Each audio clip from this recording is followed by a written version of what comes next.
ಕರ್ನಾಟಕ ರಾಜ್ಯದಲ್ಲಿ ಭಾರೀ ಬೆಳವಣಿಗೆ. ಮುಖ್ಯಮಂತ್ರಿ ಸ್ಥಾನಕ್ಕೆ ಸಿದ್ದರಾಮಯ್ಯ ರಾಜೀನಾಮೆ ನೀಡಲಿದ್ದಾರೆ ಎಂಬ ರಾಜಕೀಯ ವಲಯದಲ್ಲಿ ಭಾರೀ ಚರ್ಚೆ ಶುರುವಾಗಿದೆ.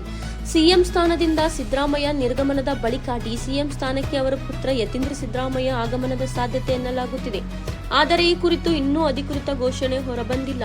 ರಾಜಕೀಯ ವಲಯದಲ್ಲಿ ಊಹಾಪೋಹಗಳು ಜೋರಾಗಿದ್ದು, ಕಾಂಗ್ರೆಸ್ ನಾಯಕರಿಂದ ಸ್ಪಷ್ಟನೆ ನಿರೀಕ್ಷಿಸಲಾಗಿದೆ. ನಾಳೆ ಸಿದ್ದರಾಮಯ್ಯ ರಾಜೀನಾಮೆ ಕರ್ನಾಟಕ ರಾಜಕೀಯದಲ್ಲಿ ಭಾರೀ ಕುತೂಹಲ ಮೂಡಿಸಿದೆ.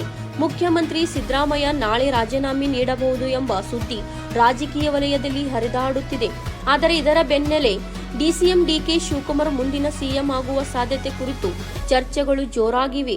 ಸಿದ್ದರಾಮಯ್ಯ ರಾಜೀನಾಮೆಗೆ ಹೈಕಮಾಂಡ್ ಸೂಚನೆ ಹಿನ್ನೆಲೆ ಮುಖ್ಯಮಂತ್ರಿ ಸಿದ್ದರಾಮಯ್ಯ ರಾಜೀನಾಮೆ ಕುರಿತು ರಾಜಕೀಯ ವಲಯದಲ್ಲಿ ಭಾರೀ ಚರ್ಚೆಗಳು ನಡೆಯುತ್ತಿವೆ.